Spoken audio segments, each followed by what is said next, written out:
Hey, haven't made a video in a while.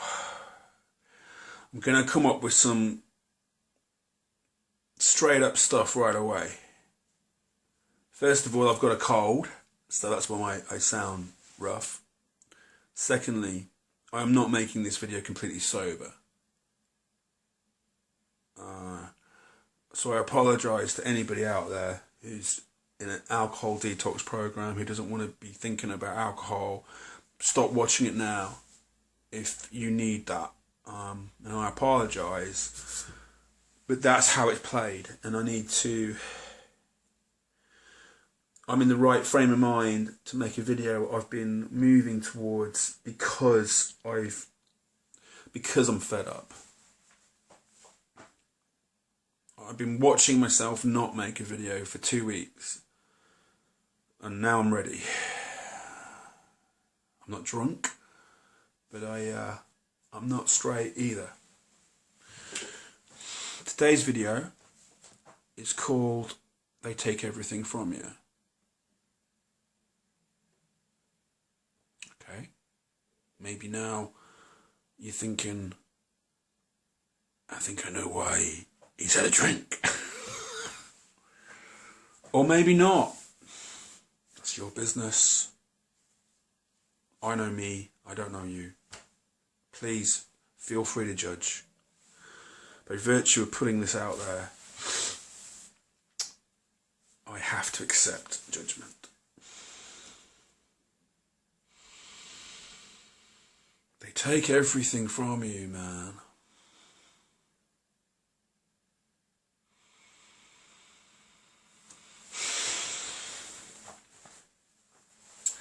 What do I mean? I looked after my mother for 7 years. My poor mother, who was suffering from multiple sclerosis and had a bipolar episode and a bipolar condition that was manageable. It was manageable for several years. She also had diabetes, and my father was left looking after her for a while, and in the end he left. He abandoned her. My father is a narcissist. He's a covert narcissist. He's not the overt type. He feels very sorry for himself. His life has been a nightmare. His life has been terribly unfair. Nothing has gone right for him.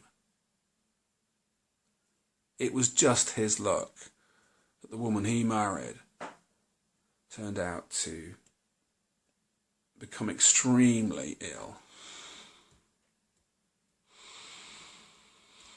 He had this useless son who had his head up his ass, who had dreams of becoming a successful rock star or writer, but never showed any real promise. Delusional, and himself semi-bipolar. Then he had his daughter, who was wonderful, and was a little bit like his mother, and like him, and he could do no wrong by virtue of being his daughter. And then there was another brother, who is now a successful airline pilot. So when my mother was diagnosed with multiple sclerosis, having already had a nervous breakdown when she hit the menopause and had diabetes, which was another catastrophic accidental medical mess up which wasn't caught up in time, and basically had a complete mental and physical breakdown, I was living in London, and I was very lucky. This useless son was very lucky, and he was living with very attractive, very wonderful, and very well-off girl in London. And when things started to take a turn for the worse, who did he go to? Did he go to the son that was training to be an airline pilot? Did he go to the golden child daughter? No. He came to me. The useless son. The son who was, by the time he was 30, so physically and mentally exhausted by not just the terrible things he'd suffered because of his own father's narcissistic, me, feel sorry for me, you're useless, aggressive, passive-aggressive, delusional, belittling, you're useless bullshit. Not only had I had it from him, but because he'd reared me to accept that as completely normal. I'd had a lifetime of relationships and friendships and business, pseudo business type setups with people like him because I thought it was normal. I was 30, my health had collapsed, I'd met this great woman, she had money, she had her own stuff going on. She was like, look, if you're not well enough to work, don't work. Just figure it out. You'll get better. Take some time. Eat healthy. We'll figure it out. And that's when my mum got ill.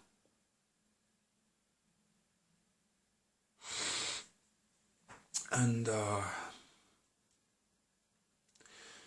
I remember getting the email to this day. There was a line in the email that made me realise I was in big trouble. And that email was, that line was, he told me that my mum had multiple sclerosis, and I knew that was very serious, and I was very concerned. In the space of the email that told me that my mother was sick, he went from telling me the bad news to give me a little bit more information about the bad news, and then he told me not to contact them. Like it would be obscene for a concerned child to get in touch with their parents on the receipt of this bad news and ring them up and say, oh my God, are you okay? I mean, what can we do? What's the prognosis? How are we going to figure this out? Right? And his email said, we've got some bad news. We've been to the hospital. We've had the results. Blah, blah, blah, blah. I'm afraid to tell you, your mum's got multiple sclerosis. Blah, blah, blah. And then he ended it with like, we're both finding it really hard to deal with at the moment. So, stay away. I can't remember I can't actually remember the actual wording, but it was like, stay away.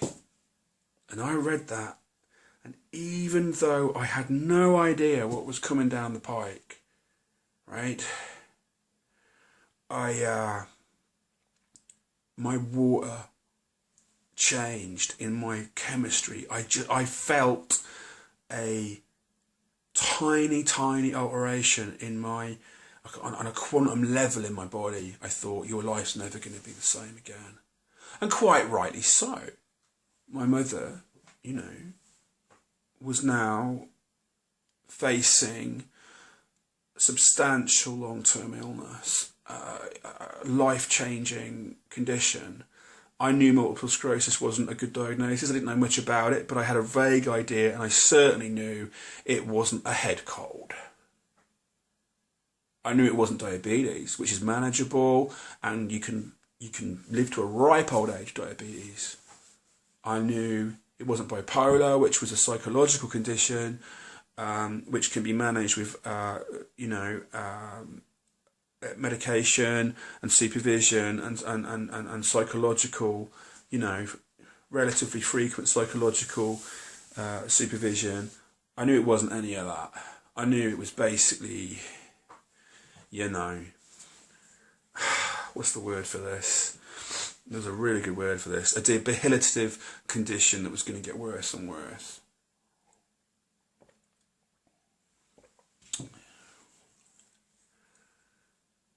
I didn't know then that within a matter of years, he was going to be abandoning her.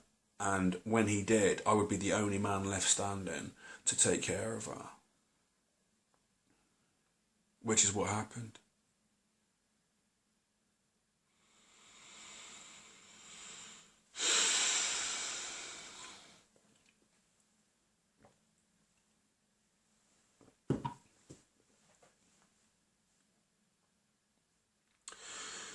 They take everything from you. I used to be a young, beautiful, talented, philosophical, funny, caring, egotistical, opinionated, but entertaining person. Even while I was all those things, I was incredibly damaged. And I tried too hard, but I was certainly gifted. I played a major role in healing and then recreating what used to be a thriving music scene in my own town because I wanted to play. And I pushed an agenda of cooperation between conflicting groups, and I created and was part of creating and then maintaining an organisation that united musicians of a certain age and interest bracket, and eventually we rebuilt the music scene. But because of my narcissistic abuse, I let people into my life that were selfish and destructive. And my long-term goals of elevating myself and manifesting myself as a successful musician fell by the wayside because I just couldn't manage people. By the time I was 30, I was a mess. Everything I tried to do had failed. They were fruits of my labours that you can find elsewhere, and I might put links to. I was well thought of as a talented person. I'm not delusional about my abilities. There are people out there more talented than I, better musicians and better singers. But I was a good songwriter, and so I should be, because I had a lot of material to draw on. And my songwriting should have got me through. But I couldn't handle people. I didn't understand people. I was a people pleaser syndrome classic case. And I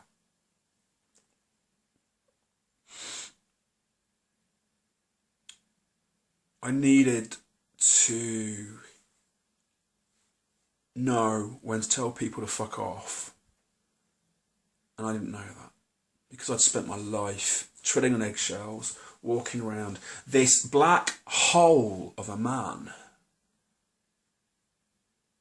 This man who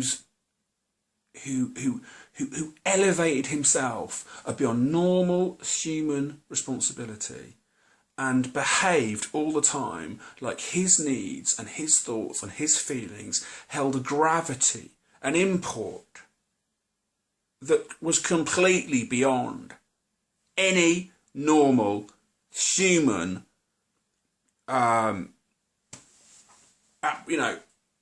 level. I mean, for all the world, like he had the weight of the world on his shoulders. That was my father. Oh, all the time.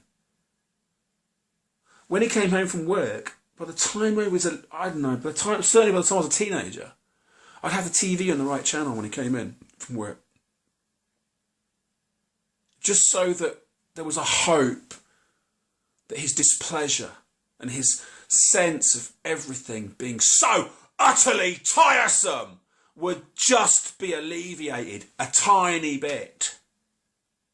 Because I knew that because I knew I was going to carry that weight. I knew it was going to fall on me. In my insanity.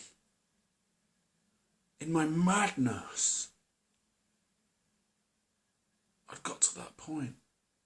Madness completely brought on by his behaviour. I had become utterly and completely codependent by the time I was 13. And I was to continue to be completely codependent until my mum died. After 7 years of care. Because what happened there was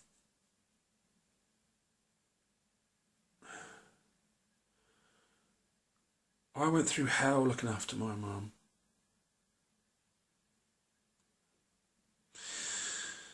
She had been abandoned by her husband and then by her children. She'd watched her health depreciate, and when my father left her and my relationship with the girl that had taken care of me for so long broke down, I remember to this day the day that I was living quite far away from my mum, and it took me a few days to get hold of my mum on the phone. I was starting to freak out. By the way, I lived the furthest away from my mother. Both my sister and my brother lived much nearer. My brother lived 10-minute drive away. My sister an hour away. I was 4 hours away. And yet when my father left my mother, everything was left to me. In some ways I preferred it like that. Okay? Because I didn't trust those two to do the right thing. I had a background in doing some work in mental health, which I did to supplement my income while I was doing music and stuff, or to give me an income. They take everything from you.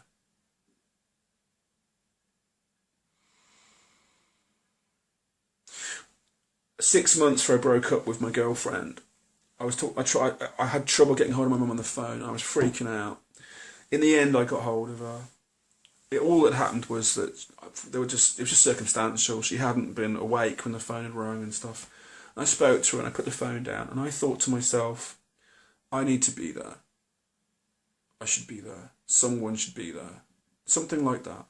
And in the moment I thought that, I felt something click. I felt something break. I felt a change. I put the phone down, and as the phone went click, so did the universe. As I thought the words, I should be there, the universe changed. Some of you will dismiss that. Fuck you.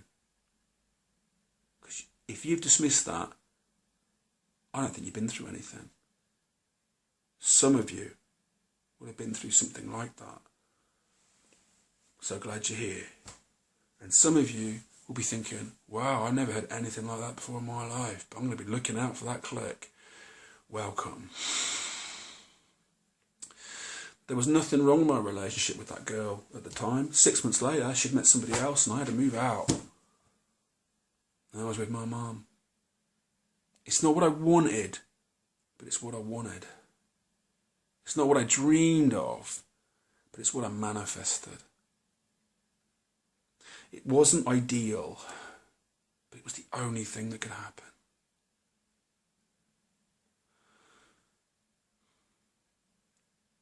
And my mum was really down. I mean, don't get me wrong, in the 2 years leading up to this, since my father had left her, I had been visiting frequently and phoning frequently, and every time she had an appointment with a psychiatrist or something like that, I was on hand to I took her to those appointments and all this sort of thing. I'd got her medication reviewed. I had some experience of working in the mental health field, so I knew a little, and she was picking up on on the right way, and she was on a nice, you know, she was on an even curve. I thought, I'll move in for 6 months. I'll make sure she's sorted. She needs constant supervision anyway. She's not well. Her bipolar was fluctuating. You know, the MS wasn't too bad. I got in there. I took care of her. I thought, I'll be here 6 months, maybe a year, and then we'll find her a nursing home or something that's appropriate to her needs. And maybe I can get out of this and figure out what I'm going to do. Still suffering from the breakup with the previous girl and everything. And don't forget, all of this is under the umbrella of a lifetime of narcissistic abuse. So, it's going to be a long video, by the way. If you were thinking this was going to be short, you know, press the pause key now if you need to go and take a pee or make a cup of tea.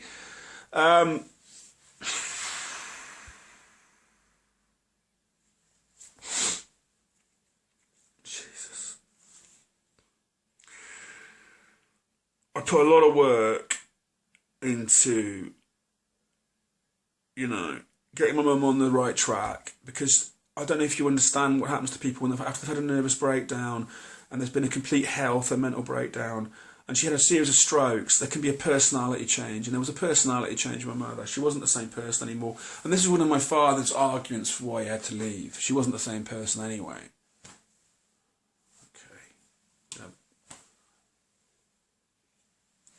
Okay. I mean, yes, I sympathise, but it certainly wasn't the responsibility of your apparently useless and mentally ill son. And when I say mentally ill, I don't mean I was crazy. I mean I was depressed. But it was my responsibility. Do you think my brother and my sister did anything, ever? Outside of Christmas presents and Mother's Day flowers.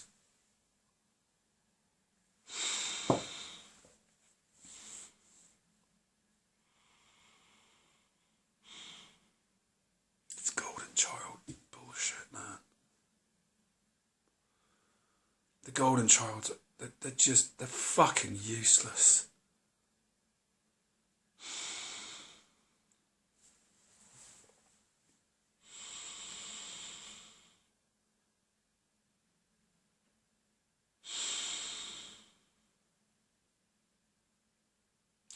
They're useless and they're so presumptuous. The day my mum, very shortly after my dad left me mum, I went to the house. I came all the way back. It was an emergency. And my sister was there. And she'd been doing some useful stuff. I now realise nothing she did was of any use whatsoever.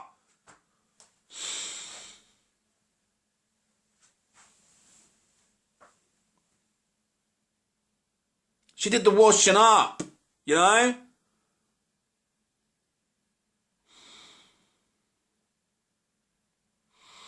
She hoovered. She wiped a few surfaces down, but she spoke to me for all the world. Like she had the cure for cancer in her veins, and my mum had cancer. And we had a conversation in the room. I was trying to reach out to my sister, have a proper conversation with her. And I said, look, I'm a little bit worried that Mum's, you know, a bit mad. Because her bipolar was in the ascendant. And she looked at me and she went, oh, she is mad. She is mad. And when she said it, I thought, okay, that's not the response I was looking for. I mean, I thought she was going to go, no, don't worry, you know, she's not well. You know, this is bipolar. She didn't know what she was talking about. Man, I've got more experience. My sister got a degree in she teaches psychology at college. Don't be fooled by people that study psychology and then try to make out they know about psychology. I've done years of work in rehabilitation of people with mental illness. I now realise, now I'm older, I could walk all over her with what I've learnt in the field about. And I did a lot of good work. I was working mainly with young people who had come out of hospital. I don't mean to blow my own trumpet. That's not the point of this. Everybody should be twice as good as I was. Everybody. But I was committed. I really believed in what I was doing. I was working with young people who had been given diagnoses of schizophrenia in hospital, had been given drugs, and were now well enough to be in the community. And I did a lot of rehabilitative work, right? And I was much, if I may say so myself, I was well regarded by those lads I worked with and by my boss, right? And I put a lot into it.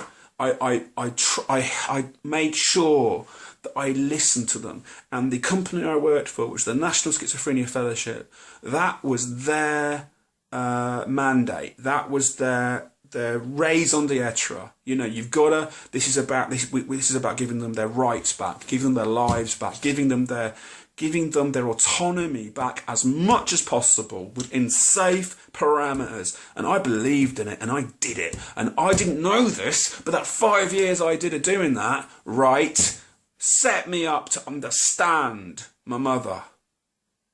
My sister is just a stupid academic. Yeah, I said it. There's lots of them around. Stupid academic. You've got a degree. I've got a degree. I've got a degree in something else. But fuck it, so what?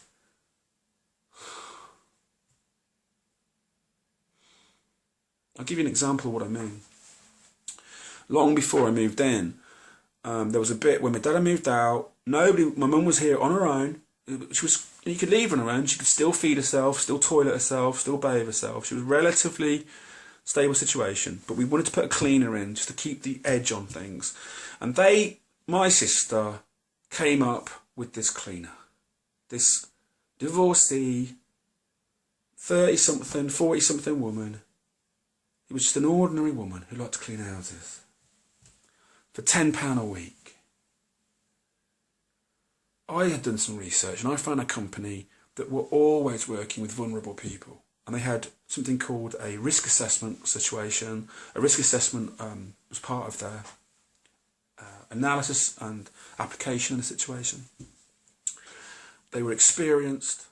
They didn't just clean the house. They were kind of an eye. They were an eye on the situation. They were prepared. They had a structure where they could ring a doctor. They had a structure where they could report to the person who was paying the bill and the doctor, and just they were experienced. They dealt with a lot of situations where there were elderly or infirm or vulnerable people. And it was like 12 quid a week. Right? I go to a meeting with my father and my sister. Narcissist father, golden child. And there they are. They've brought this fucking lunatic woman into the situation. And I've got this Caring Hands organisation, as they're called. And there they are, talking about this £10 a week fucking washerwoman bullshit.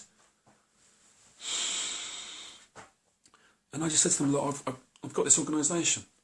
They do a risk assessment, they're licensed, they're reliable, this is their area of expertise, and it's £2 a week more. Why don't we use them? £2 a week more. I don't think so. I've brought this cleaner in, says my sister.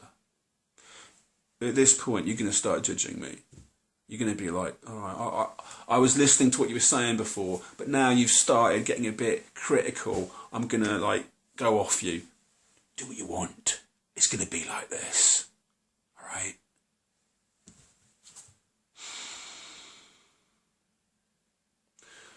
Honestly, a few weeks later, this woman was ringing my father up, the last thing he wanted, and complaining about how she'd been left to look after my mum and there was nobody around. I lived 4 hours away. My brother lived 10 minutes away. My sister lived 60 minutes away. And she was ringing up my father, who also lived up the road from my mother, and going, nah, nah, nah, nah, nah. Why is there nobody coming in to look after? And she said, I feel that when I started looking after Anne, my mother, everybody was around, and now everybody's fucked off and left me with it. And she would ring my dad every time.